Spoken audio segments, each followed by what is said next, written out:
Emotional wounds can take a long time to heal, but patience and effort make the process possible. Think of caring for yourself like treating a physical injury, acknowledging the pain, giving it attention, and working on it until it mends. When I look back at my own experiences, one thing stands out. I used to avoid dealing with emotional hurt. I would distract myself or push it down, thinking that would make it go away, but it didn't. The longer I ignored it, the worse it felt. And that's the thing with emotions. They demand to be felt. And if we don't allow that, they come back stronger. The first step I looked towards healing was accepting that I was hurt. I had spent so much time avoiding that truth, almost convincing myself that if I didn't acknowledge the pain, it wouldn't affect me.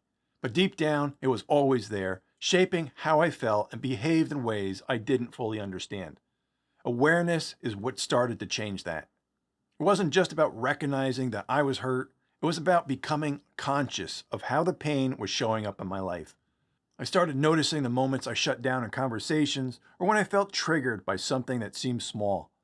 There were times when I'd isolate myself, not because I wanted to, but because I was afraid of being vulnerable. My emotional wounds were running the show, and until I became aware of their impact, I couldn't start to heal. Most people aren't aware of their emotional baggage they need to heal. Awareness is a foundation for healing because it forces us to slow down and look at what's really happening inside. Once I faced my feelings head on, I had to figure out what to do with them. So I started journaling. Writing down what I was feeling helped me untangle the knot of emotions inside.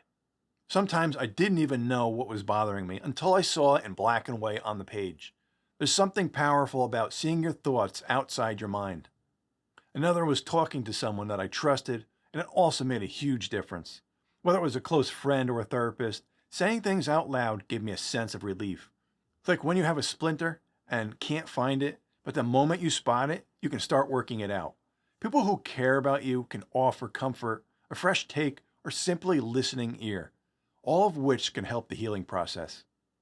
The other thing that helped me was learning to forgive not just others, but myself. I didn't realize how much I was holding on to until I started to look inward. I blamed myself for every mistake I had made, every decision that didn't turn out the way I hoped. I would imagine scenarios thinking, if only I had done this differently, or I should have known better. It became a constant loop of guilt and regret, and it weighed me down more than I could see at the time. But holding on to that only made things worse. Self-forgiveness is tricky because we often feel like we don't deserve it. But the truth is, you deserve the same compassion you'd give to anyone else.